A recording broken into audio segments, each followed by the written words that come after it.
Assalamualaikum warahmatullahi wabarakatuh. Ila hadratin Nabil Mustafa Muhammadin sallallahu alaihi wasallam wa al-Fatihah. A'udzu billahi minasy syaithanir rajim. Bismillahirrahmanirrahim. Alhamdulillahi rabbil alamin. Ar-Rahmanir Rahim. Maliki yaumiddin. Iyyaka na'budu wa iyyaka nasta'in. Ihdinas siratal mustaqim. Siratal ladzina an'amta 'alaihim ghairil maghdubi 'alaihim waladdallin. Amin. Sekali lagi surah Al-Fatihah kita baca dengan khusyuk, khusyuknya fokus penuh tumbuhan dan tawaduk, merendahkan hati mengharap ridha Allah Subhanahu wa taala. Dengan berkatnya surah Al-Fatihah kita mohon kepada Allah yang pertama agar Allah teguhkan iman Islam kita, yang kedua tenteramkan jiwa kita, rumah tangga kita, yang ketiga negeri dan negara kita dijauhkan dari bala bencana, huru-hara, musibah dan wabah. Yang keempat kita mohon kepada Allah dengan berkatnya surah Al-Fatihah agar Allah jadikan putra-putri kita sebagai generasi pelapis yang kita harapkan untuk menyambung amalan ibadah kita sepeninggal kita nanti, soleh dan solihah, sehingga amalan kita tidak terputus dengan kematian kita, akan tapi terus berkesinambungan bak mata rantai yang tidak akan terputus sampai hari kiamat. Dan yang kelima, sekiranya ada di antara kita dan ahli keluarga kita yang sedang sakit, semoga Allah sembuhkan. Dan yang keenam, sebagaimana biasa malam Jumat itu malam Sayyidul Ayyam, penghulunya hari-hari. Sebagaimana biasa kita meluangkan masa kita untuk mendoakan, mengirim doa pada para arwah nenek, emak, ayah, saudara mara kita yang telah pun mendahului kita. Mudah-mudahan dijadikan kubur mereka taman-taman surga, dan mereka dihimpun beserta para siddiqin, syuhada, para nabi, siddiqin, syuhada dan sholihin. Ala dinati sholihah. Al-Fatihah. A'udzu billahi minasy syaithanir rajim. Bismillahirrahmanirrahim. Alhamdulillahi rabbil alamin. Ar-Rahmanir Rahim. Maliki yaumiddin. Iyyaka na'budu wa iyyaka nasta'in. Ihdinas siratal mustaqim. Siratal ladzina an'amta 'alaihim ghairil maghdubi 'alaihim waladdallin. Amin. Alhamdulillahilladzi an'amana bi ni'matil iman wal islam walladzi hadana li hadza wa ma kunna linahtadiya laula an hadanallah. Walhamdulillah ala kulli halin wa na'udzubillahi min hali ahlin nar. Puji syukur kehadirat Allah Subhanahu wa taala yang telah melimpahkan kepada kita kenikmatan yang tak terhingga dan tak terkira. Sekiranya kita nak mengira satu nikmat saja pun takkan terkira. Ya, kalau tak jaya berapa kali kita bernafas sehari semalam? Tak boleh toh nak kira. Satu nikmat saja pun kita tak boleh nak mengira, apalagi nikmat banyak. Sehingga Allah Subhanahu wa taala berfirman, wa in ta'uddu ni'matallahi la tuhsuha. Sekiranya kamu nak mengira satu nikmat saja, nikmatan itu satu nikmat, ya, takkan terkira. Dengan cara apapun kita nak mengira nikmat Allah, maka kita hanya diminta oleh Allah bukan untuk mengira, tapi ya untuk kita pandai mensyukuri nikmat Allah. Marilah kita baca hamdalah. Alhamdulillahi rabbil alamin. Ada yang masih loading? Masih belum nyambung, masih loading aja, munyar aja. Ayo mari kita sama-sama melafazkan hamdalah. Alhamdulillahi rabbil alamin. Segala puji bagi Allah, milik Allah, kepunyaan Allah tak berbelah bagi. Dan Allah itu siapa? Allah yang mentadbir, yang mencipta, yang merawat, yang menjaga, yang membela, yang memelihara alam semesta ini. Dan kita, kewujudan kita di alam dunia ini adalah sebahagian daripada alam. Maknanya apa? Allah tidak pernah meninggalkan kita. Allah tidak pernah jauh dari kita. Ya. Cuma yang menjadi persoalan, yang menjadi masalah, adakah kita ini dekat dengan Allah? Nah, insya Allah pada malam hari ini, ya, karena kita mendekatkan diri kepada Allah, dengan kita alhamdulillah dapat menunaikan sholat maghrib berjamaah, dan kemudian kita dapat meluangkan masa menghadirkan diri di majelis ilmu, di mana Rasulullah SAW bersabda, man salaka tariqan yaltamisu fihi ilman sahalallahu lahu tariqan ilal jannah. Barang siapa meringankan langkahnya menghadirkan diri di majelis ilmu, maka Allah akan mudahkan ia masuk ke dalam surga. Untung kata untung? Untung kita, alhamdulillah. Baik. Bulan ini sebagaimana bulan yang kita ketahui adalah bulan Rajab. Ya, di mana Allah Subhanahu wa taala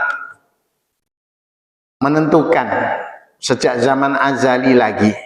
Sejak zaman azali, artinya zaman sebelum Allah menciptakan dunia, dalam rancangannya, dalam rancangan Allah sudah menetapkan bahwasanya dalam hitungan 1 tahun Qamariyah. Jadi ada tahun itu ada 2 ya, tahun Syamsiyah dan tahun Qamariyah. Nah, tahun Syamsiyah yang dikira sudah 2026, ya, tak terasa oleh kita ya, ya. Nah, berjam celik tak terasa, tahu-tahu kita sudah berada pada 2026, ya. Sementara tahun Qamariyah kita sudah berada pada 1447. Sama ada tahun Syamsiyah maupun tahun Qamariyah. Syamsun artinya apa? Matahari. Qamarun bulan. Kenapa tahun matahari, tahun bulan? Iya, karena dikira, ya, kalau tahun Syamsiyah itu dikira bumi kita mengitari matahari. Selama 1 tahun bumi kita ini dari satu titik menuju pada titik berikutnya, ya, dari Januari, Februari, March, April, Mei, June, Juli, Agustus, September, Oktober, November, Desember, nah itu 1 tahun. Jumlahnya hari 365 hari, itu tahun Syamsiyah. Tapi tahun Qamariyah beza. Kita kira dari bulan, kedudukannya dari bulan. Karena bulan pun sama-sama bumi mengitari matahari.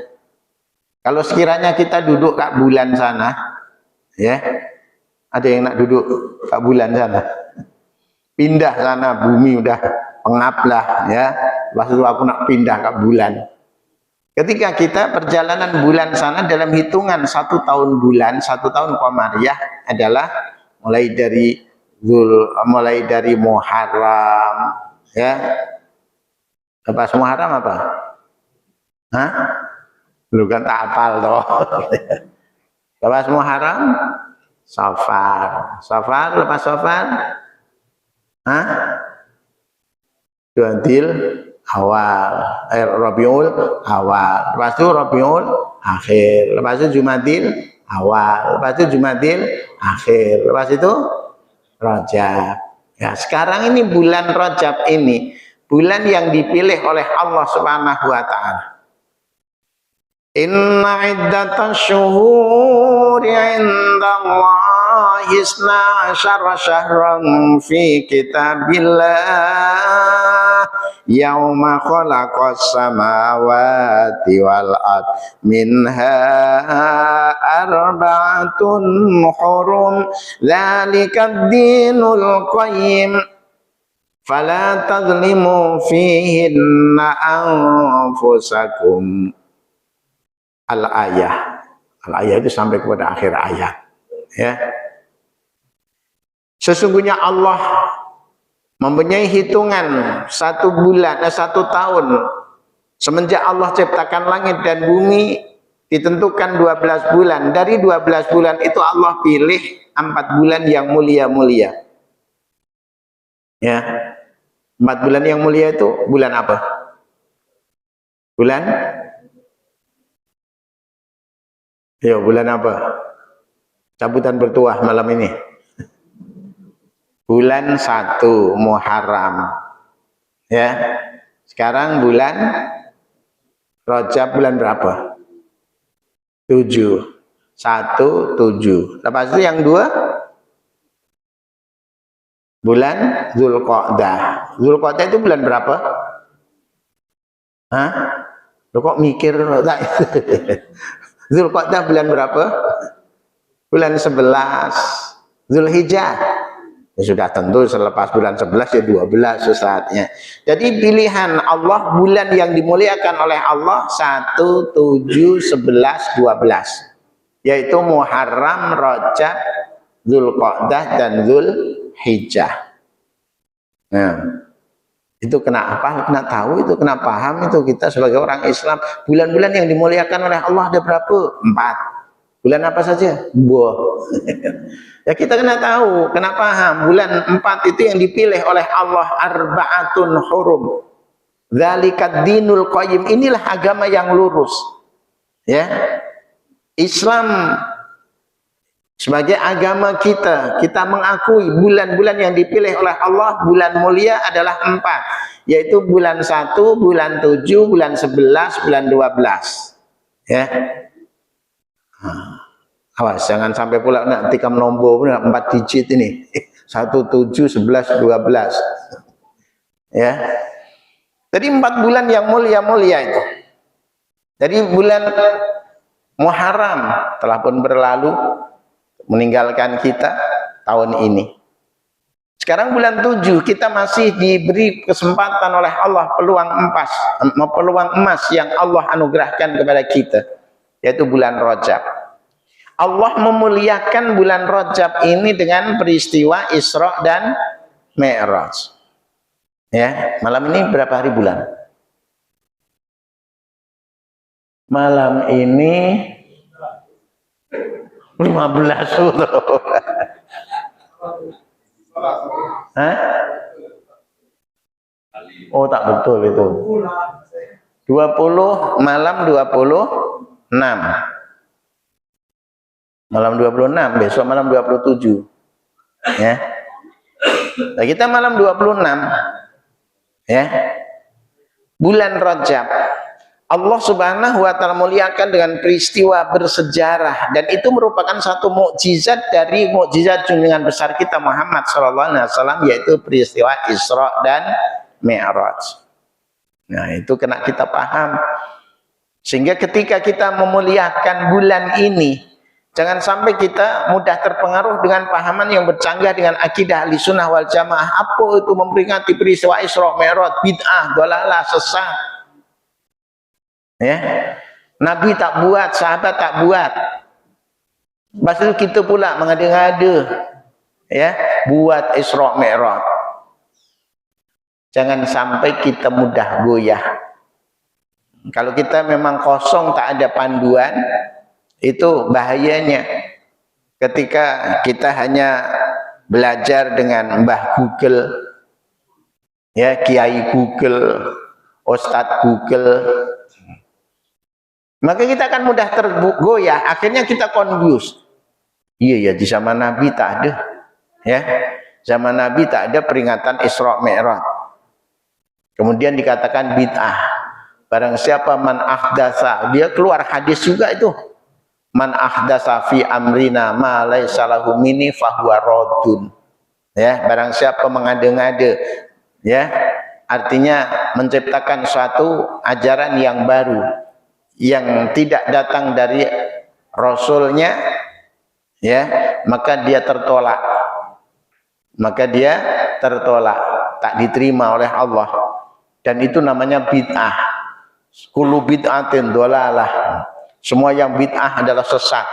Wa kullu dhalalatin finnar. Setiap yang sesat adalah dalam neraka. Terus apa yang kita nak jawab? Ya. Kalau kita tak ada dasar ilmu, tak mengaji, Maka kita, oh iya tak iya. Nah, akhirnya kita sudah pindah dari pahaman ahli sunnah wal jamaah kepada pahaman wahabi.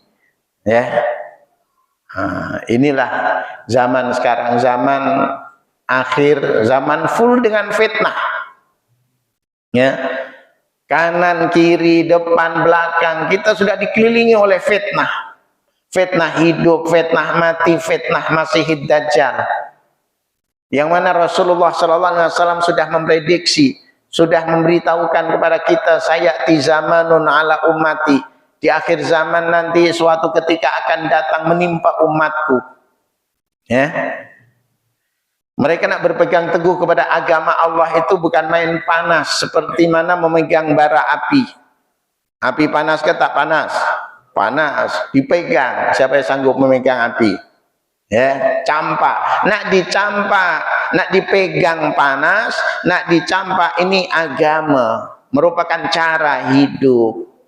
Ya, sehingga di akhir zaman orang senang cari jalan pintas ataupun jalan senang, jalan mudah. Ya, sehingga kalau kita tidak ada asas, tidak belajar pahaman akidah ahli sunnah wal jamaah, kita mudah terpengaruh. Karena yang mereka katakan itu logik-logik aja. Yang logik-logik, yang masuk akal. Ya. Yang diterima oleh mereka adalah perkara-perkara yang masuk akal. Yang tak masuk akal, tak akan diterima. Ditolak. Maka jangan sampai kita mudah terpengaruh. Maka perlu itu fardu. Fardu itu wajib. Belajar. Kita menuntut ilmu. Ya. Kalau dulu itu belum ada orang yang mengatakan bahwasanya memperingati Isra Mi'raj bid'ah, ya, memperingati Maulid Rasul bid'ah, dolalah, sesat, ya, lepas sholat baca zikir rame-rame bid'ah, dolalah, sesat, ya. Sehingga kalau kita tidak ada asas, maka kita mudah terpengaruh, ya.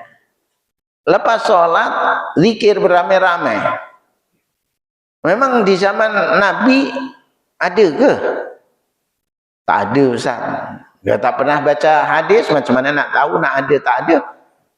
Ya.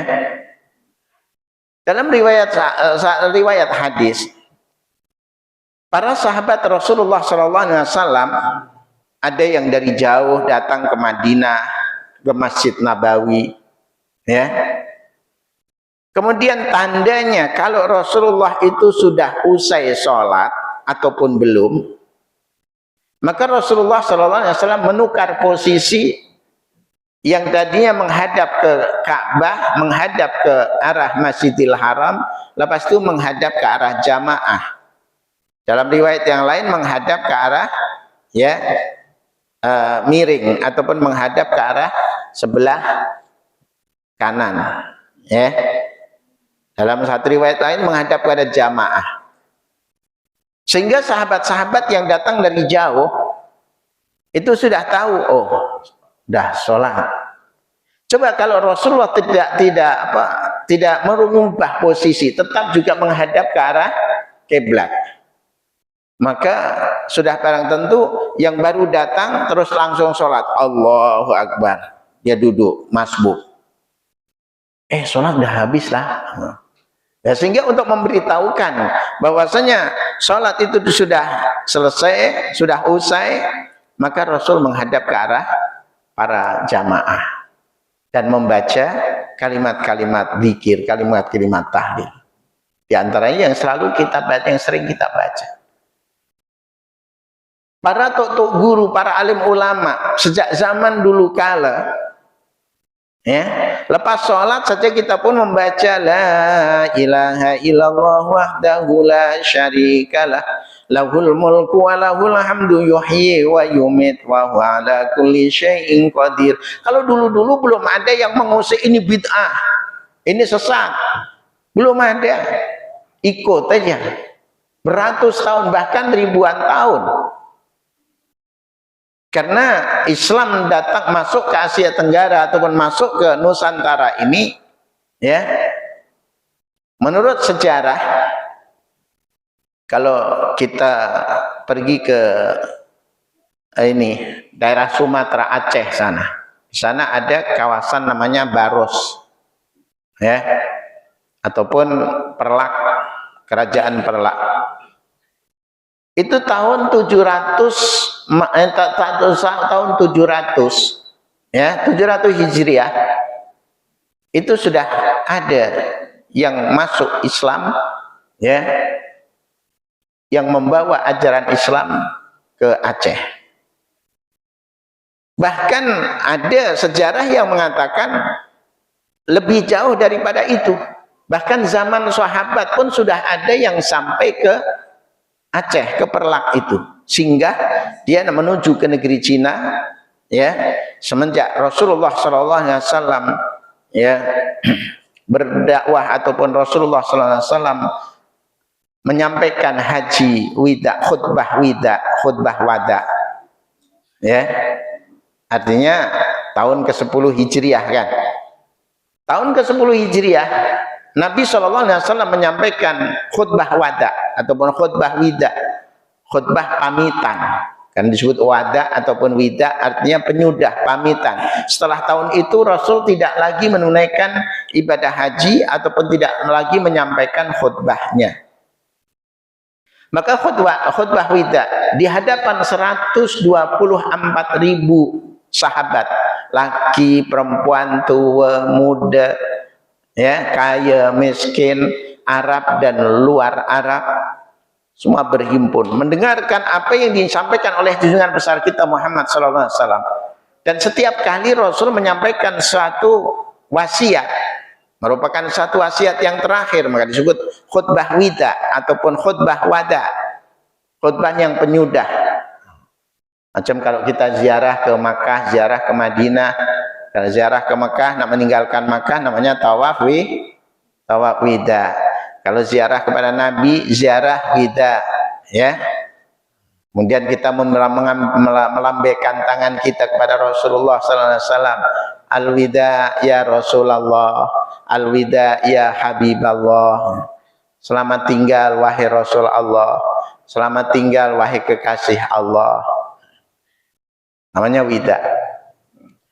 Ketika Rasulullah SAW menyampaikan khutbah wadaknya di hadapan 124.000, setiap kali menyampaikan wasiat-wasiatnya Rasulullah berbaiat, ya, ala hal qad ballaghtukum, bukankah aku telah menyampaikan risalah Allah ini kepadamu semua? Kemudian sahabat-sahabat Rasul semua dengan gegap gembita, dengan semangat, dia mengangkatkan tangan, bala syahidna ya Rasulullah, bahkan kami naik saksi, engkau telah menyampaikan risalah Allah, tidak ada satupun risalah yang engkau sembunyikan, semuanya sudah kau sampaikan. Kemudian Rasulullah membalas lagi, falyuballighu syahidul ghaib, hendaklah yang hadir di tempat ini menyampaikan mereka yang tidak datang, ya. Maka semenjak itulah sahabat-sahabat yang jumlahnya 124.000 itu ramai yang tidak kembali ke Madinah, tapi terus langsung berlayar ke overseas, ke luar negeri. Ada yang sampai ke Rom, ada yang sampai ke Eropa, ada yang sampai ke negeri Cina. Seperti Sa'ad bin Abi Waqqas, rombongan itu sampai ke Xinjiang, dan di sana sahabat-sahabat Rasul ramai yang dikuburkan di daerah Xinjiang, ya, di negeri Cina sana. Dan menurut riwayat ada juga yang singgah di Perlak, singgah di Sumatera. Sehingga sahabat-sahabat Rasul masuk ke Asia Tenggara ini sudah ada sahabat-sahabat dari golongan para sahabat, ya. Di sejak zaman dulu kala, kemudian dilanjutkan oleh tok-tok guru, oleh para alim ulama yang berpahaman akidah ahli sunnah wal jamaah. Tiba-tiba zaman sekarang ini ramai, ya, dihebohkan, memperingati Maulud dikatakan bid'ah, memperingati Isra Mi'raj dikatakan bid'ah. Sedangkan kita yang berpahaman akidah ahli sunnah wal jamaah, dan kita ada payung negeri, enakmen pentadbiran Jabatan Agama Islam Negeri Johor, junjung tinggi, jangan sampai kita abaikan, ya, junjung tinggi itu. Jadi jangan sampai kita abaikan, kita beruntung dan bertuah hidup di negeri Johor ini. Ada payung negeri yang memayungi kita, yang mau berpahaman akidah ahli sunnah wal jamaah. Jangan sampai kemudian kita berpindah kepada agama yang lain atau berpindah kepada pahaman yang lain yang bercanggah dengan akidah ahli sunnah wal jamaah. Setiap tahunnya kita memperingati Isra Mi'raj. Yang kita memperingati ini supaya kita mengingat karena cenderung kita lupa. Cenderung manusia ini dalam keadaan lupa dengan berbagai kesibukan, dengan berbagai activity, kemudian kita lupa. Sedangkan bulan-bulan Qamariyah saja pun kita tak apa. Kadang-kadang lupa, tahu-tahu udah sampai bulan Rajab. Tahu-tahu sudah dekat Ramadan pula. Jadi kalau kita bulan Rajab, bulan yang dipilih oleh Allah, bulan yang mulia, sampai Allah pun memberikan satu firman-Nya, fala tazlimu fihinna anfusakum. Jangan sampai kamu berbuat aniaya pada bulan-bulan yang mulia. Tapi bukan maknanya kalau di luar bulan mulia kalau boleh berbuat aniaya, bukan. Kalau Allah Subhanahu wa taala memuliakan bulan ini dengan peristiwa Isra dan Mi'raj, dijemputnya manusia yang mulia Nabi besar kita Muhammad SAW dengan peristiwa Isra dan Mi'raj untuk menerima perintah sholat, karena sholat itu amalan ibadah yang sangat menentukan. Kalau Allah Subhanahu wa taala memerintahkan kita untuk berpuasa, cukup melalui malaikat Jibril. Wahai Jibril, saya ya Allah, ini bawa kalamku ini, sampaikan kepada utusanku Muhammad biar dibacakan kepada umatnya. Malaikat Jibril membawa, baik ya Allah, membawa firman Allah, ya ayyuhalladzina amanu kutiba alaikumussyam kama kutiba alal ladzina min qablikum la'allakum tattaqun. Dibacakan kepada Rasulullah SAW dan Rasul membacakan kepada para sahabat. Diwajibkan kepada orang-orang yang beriman berpuasa sebagaimana diwajibkan atas orang-orang sebelum kamu, agar supaya kamu menjadi orang yang takwa. Kalau Allah Subhanahu wa taala menyuruh kita untuk menunaikan ibadah haji bagi yang mampu, maka Allah Subhanahu wa taala hanya cukup dengan melalui malaikat Jibril menyampaikan wahyu kepada junjungan besar kita Muhammad sallallahu alaihi wasallam. Wahai Jibril, saya ya Allah, ini sampaikan kalamku ini kepada utusanku Muhammad.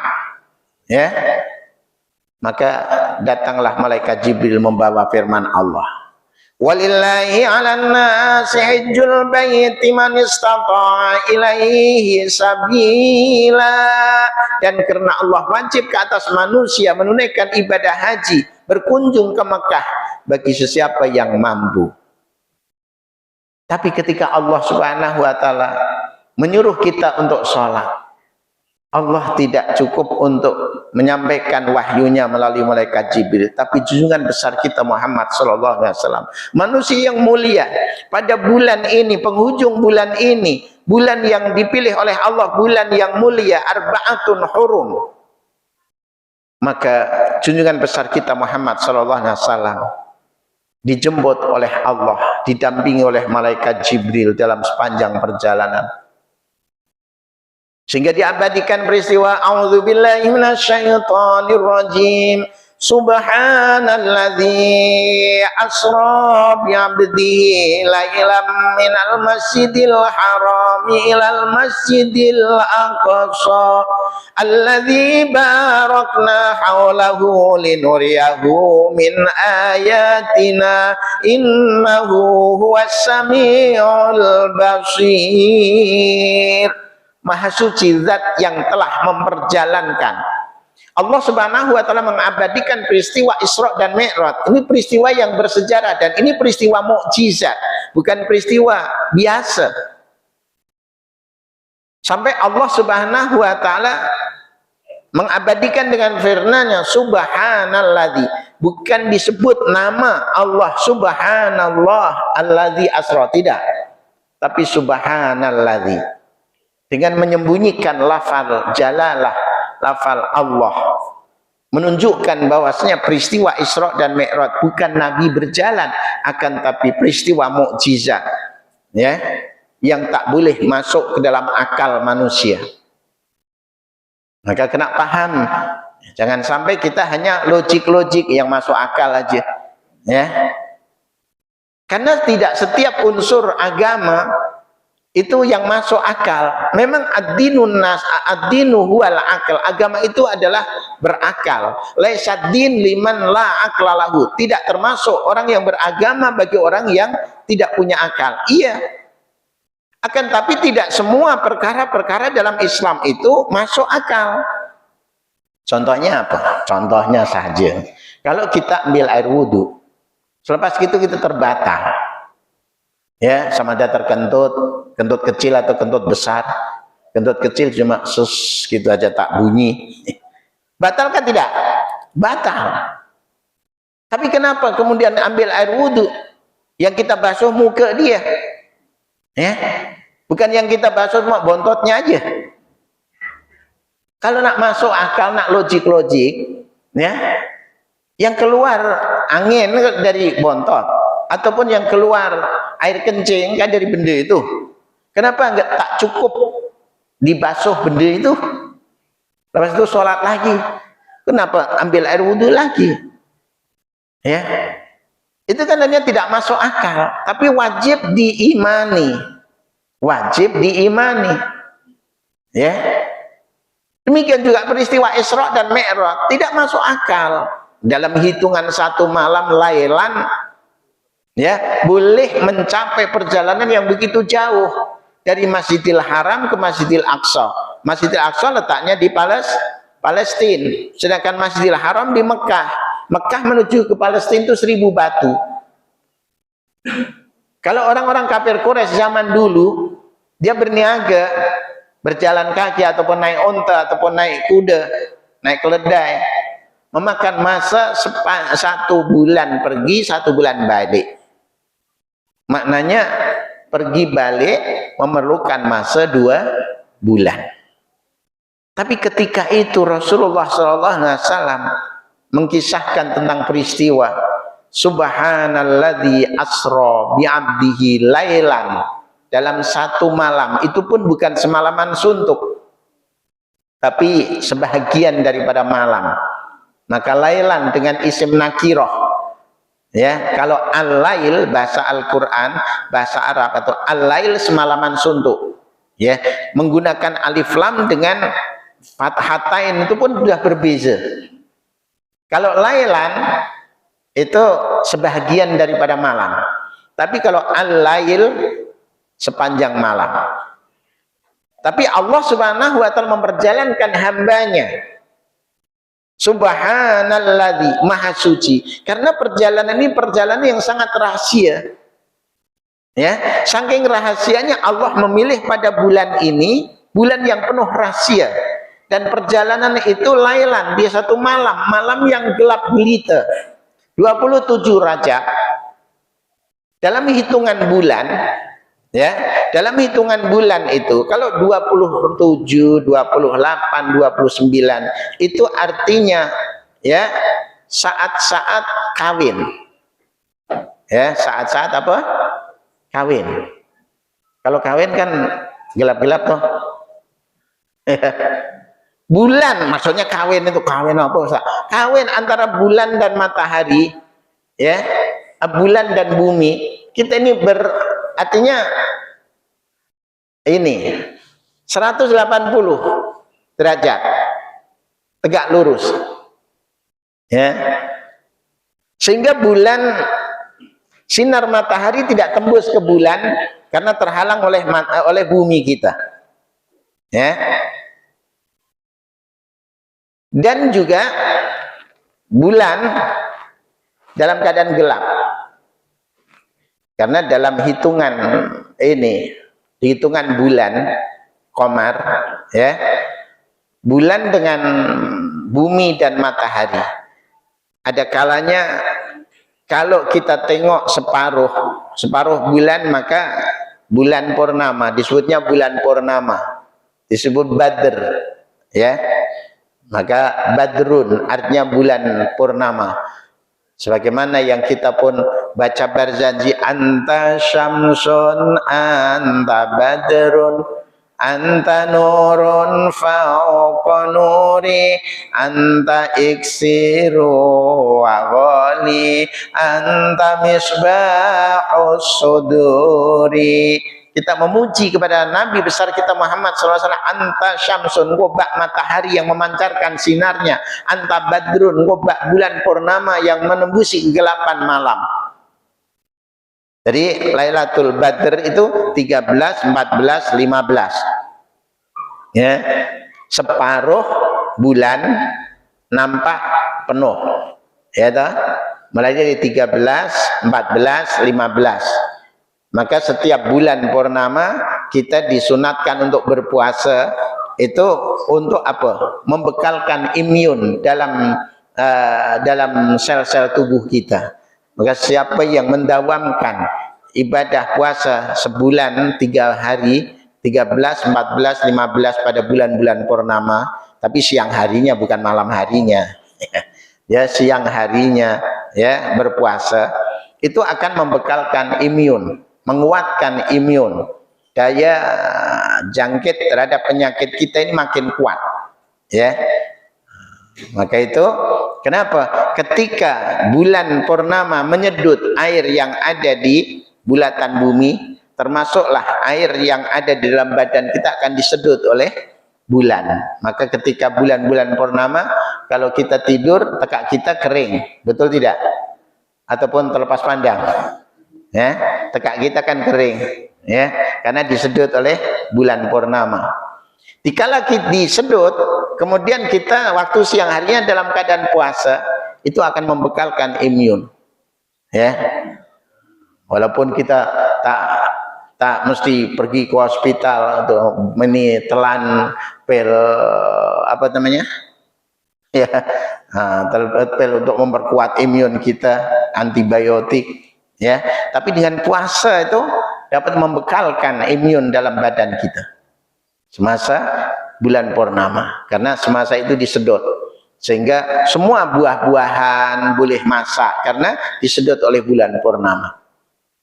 Maka ketika kita mendawamkan ibadah puasa 13, 14, 15, dan Rasulullah SAW menggalakkan barang siapa puasa dalam sebulan, ya, 3 hari, maka pahalanya sama dengan puasa dahr, puasa sepanjang bulan. Jadi setiap 1 hari mewakili 10 hari. Subhanallah. Ini untungnya kita belajar dan untungnya kita mengikuti ajaran fahaman ahli sunnah wal jamaah, ya. Sebagaimana yang Rasulullah SAW sampaikan, ya, ajaran yang terus berkesinambungan, ya, sampai ke bila-bila pun kita berpegang teguh pada pahaman akidah ahli sunnah wal jamaah. Puasa-puasa sunat. Maka di bulan-bulan Rajab seperti ini, ketika Allah memuliakan pada bulan Rajab ini, muliakan dengan peristiwa Isra Mi'raj, peristiwa ketika bumi dan bulan kita ini dalam keadaan gelap, sehingga tidak ada satu sinar bulan, ya, karena di situ tertutup, sehingga dalam keadaan gelap, mulai dari 27, 28, 29. Maka kalau dari 29 itu, ya, kita tengok anak bulan. Kalau sudah nampak anak bulan, maknanya bulan itu hanya 29. Ya. Tapi kalau belum nampak anak bulan, maka digenapkan dengan 30. Maka perjalanan bulan itu kalau tak 29, 30. Beza dengan tahun syamsiah, bulan-bulan syamsiah. Kalau tak 30, 31. Ada yang tahun kabisat itu 28 ataupun 29. Ya. Nah, tahun kabisat khusus Februari, ya, bulan 2 saja. Maka bezanya dalam hitungan 1 tahun, kalau 1 tahun Syamsiyah 365 hari, tapi tahun Qamariyah beza 11 hari, 354 hari. Jadi sehingga kalau kita diizinkan oleh Allah boleh pergi ke bulan sana, umur kita lebih muda ke lebih tua? Hah? Ya lebih tua banyak.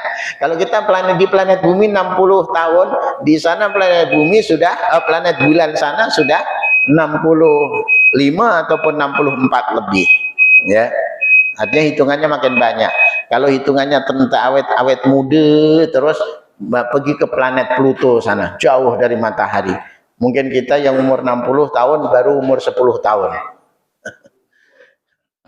Jadi malam-malam penghujung bulan pada bulan Qamariyah adalah malam-malam 26, 27, 28. Ya, tiga malam itu, malam kawin. Baru tengok anak bulan, ya kawin dulu baru tengok anak lah. Ada belum kawin tahu-tahu ada anak. Ya.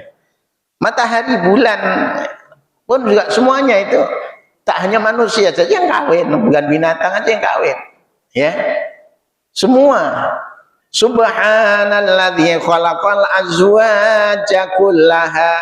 Maha suci Tuhan yang telah menciptakan semuanya berpasang-pasangan. Ada bulan, ada matahari, ya, ada bumi. Lepas itu ada kawin, proses kawin pada malam itu. Ya. Maka 29 tengok kalau sudah nampak anak bulan, maknanya pada bulan itu sudah 1 hari bulan, ya, nisfu Sya'ban ataupun bulan Sya'ban. Tapi kalau pada 29 belum timbul anak bulan, maknanya digenapkan sampai 30 Rajab, ya. Baru kemudian besoknya ya 1 Sya'ban. Nah, begitu. Dan tiap bulan terus sentiasa berjalan seperti itu. Maka Allah Subhanahu wa taala yang maha rahasia, yang memperjalankan hambanya di suatu malam dari Masjidil Haram ke Masjidil Aqsa, pilih malam-malam yang gelap gelita. Ini menunjukkan bahasanya peristiwa Isra dan Mi'raj bukan peristiwa Nabi berjalan, akan tapi Allah yang memperjalankan. Ini namanya mukjizat, wajib kita meyakininya. Lah kita memperingati supaya kita ingat. Kalau Allah saja pun memuliakan, kenapa kita tak nak memuliakan? Nah itu, muliakan bulan Rajab, ya, bulan yang dipilih oleh Allah, bulan yang mulia. Fala tazlimu fihinna anfusakum, jangan sampai kamu berbuat aniaya kepada dirimu sendiri di bulan-bulan yang mulia ini. Maknanya apa? Perbuatan zalim itu sebuah perbuatan aniaya, perbuatan yang merupakan kegelapan di hari kiamat nanti. Ya. Kalau Nabi besar kita Muhammad sallallahu alaihi wasallam dalam sehari semalam 100 kali minta ampun kepada Allah, merasa berbuat dosa, padahal Nabi tak pernah berbuat dosa. Nabi Adam, bapak kita manusia, hanya 1 kesalahan pun juga dia ngaku, Rabbana zalamna anfusana, ya Tuhan kami, sungguhnya kami telah menganiaya diri kami. Wa illam taghfir lana, jika Engkau tidak memberikan keampunan kepada kami, wa tarhamna, dan tidak belas kasihan kepada kami, lanakunanna minal khasirin, sungguh kami termasuk orang-orang yang merugi. Ya. Nabi Yunus ketika disuruh dakwah menyampaikan risalah kepada umatnya, sudah disampaikan, tapi karena kedegilan umatnya, kemudian Nabi Yunus tinggalkan 1 hari je, ya, tinggalkan. Maka akhirnya Nabi Yunus pun mengakui, la ilaha illa anta subhanaka inni kuntu minadz zalimin. Tidak ada Tuhan selain Dikau, maha suci Engkau, sungguhnya saya termasuk orang yang menganiaya diri. Maka kita yang banyak menganiaya diri, ketika kita dengar seruan azan, maaf-maafnya, kalau kita dengar seruan azan kemudian kita berbual, itu sama dengan menganiaya diri dengan telinga kita, karena telinga kita mendengar suara azan. Nabi memberikan satu pengajaran, idza sami'tan nida faqul mimma qalal muadzin. Apabila engkau mendengar seruan azan, maka diamlah, dengarkanlah dan jawablah seperti mana muadzin itu mengatakan. Ya. Jadi haram hukumnya kalau dengar suara azan kita berbual. Ya. Dengar nih. Ya, camkan betul-betul. Pahamkan betul-betul. Ya. Jadi hukumnya haram apabila kita dengar seruan azan kemudian kita berbual. Maka jawab, diam dengarkan itu. Sampai kepada hayya 'alas shalah, kita pun jawab la haula wala quwata illa billah. Hayya 'alal falah, la haula wala quwata illa billah. Ya, sampai kepada Allah akbar, la ilaha illallah. Lepas itu berdoa kepada Allah, ya. Allahumma rabb hadhihi da'wati tamah. Ya Allah yang mempunyai seruan yang sempurna ini, wassalatil qa'imah, dan salat yang didirikan, ati sayyidana Muhammadanil wasilata wal fadilah. Jadikanlah Nabi Muhammad sebagai wasilah untuk menyampaikan hajat kita kepada Allah, wal fadilah, dan anugerah, ya, wad darajatal aliyatar rafi'ah, dan berikanlah kepadanya derajat yang tinggi. Sedangkan Nabi dipilih oleh Allah, manusia yang dipilih oleh Allah sampai kepada makom yang tinggi, derajat yang tinggi yang tak ada tolak bandingnya, sampai dijemput menghadap kehadirat Allah. Itu kan tak ada tolak bandingnya manusia. Hatta malaikat Jibril pun tak sampai menghadap kepada Allah, tapi Allah izinkan junjungan besar kita Muhammad SAW. Kita bukan mendoakan Nabi supaya Nabi itu, tak payah kita doakan itu, Nabi pun sudah diberi derajat yang tinggi. Akan tapi kita, ya, yang membaca doa itu adalah untuk diri kita. Kalau Nabi sudah full barokah, full derajat yang tinggi, selepas itu kita, ya Allah, limpahkanlah kepadanya derajat yang tinggi, wa darajatal aliyat rafi'ah, wa ba'hu maqamam mahmudanil ladzi wa'adta, dan tempatkanlah dia kepada tempat yang terpuji sebagaimana yang engkau janjikan, innaka la tukhliful mi'ad, sungguhnya engkau tidak mengingkari janjinya. Apabila kita membaca doa itu, apa kata Rasul? Halat syafaati yaumal qiyamah. Dia berhak untuk mendapatkan syafaatku di hari kiamat nanti.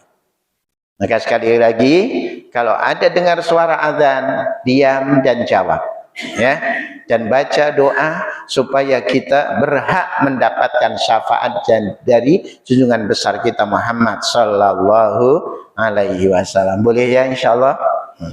Jadi di bulan Rajab, bulan yang mulia ini, muliakanlah dengan kita mempertingkatkan amal ibadah kita.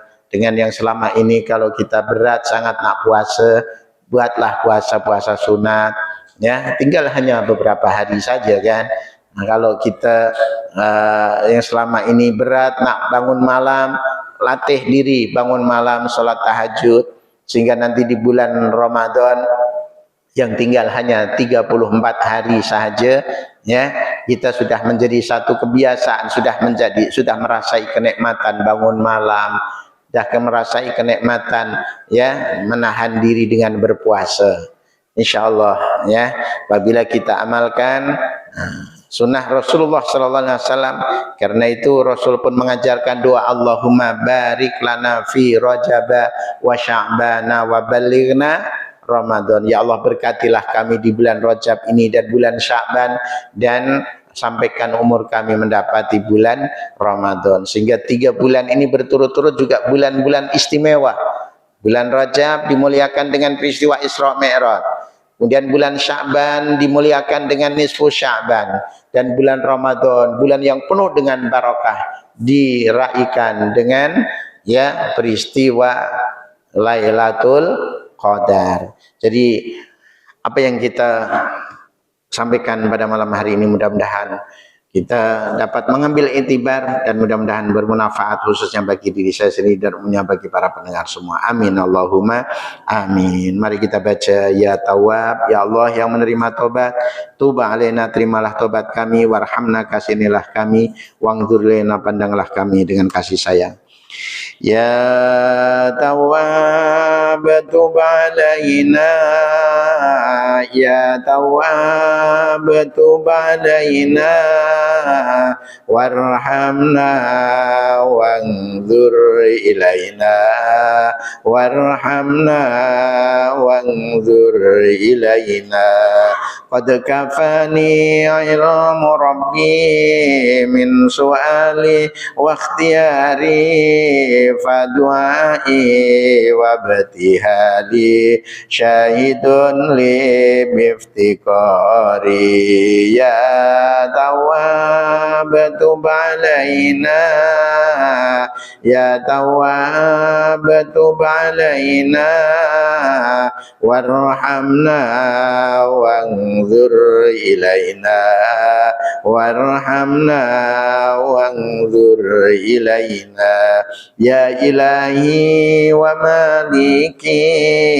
anta ta'lam kaifa hali wa bima qad hala qalbi min humumi wa istighali ya tawwab tub alaina ya tawwab tub alaina warhamna wanzur ilaina warhamna wanzur ilaina Rabbana anfa'na bima 'allamtana wa 'allimna alladhi yanfa'una wa zidna ilman nafi'a Allahumma barik lana fi Rajab wa Sya'ban wa balighna Ramadan wa sallallahu ala sayyidina Muhammadin wa ala alihi wa sahbihi wasallam alhamdulillah rabbil alamin wassalamu alaikum warahmatullahi wabarakatuh.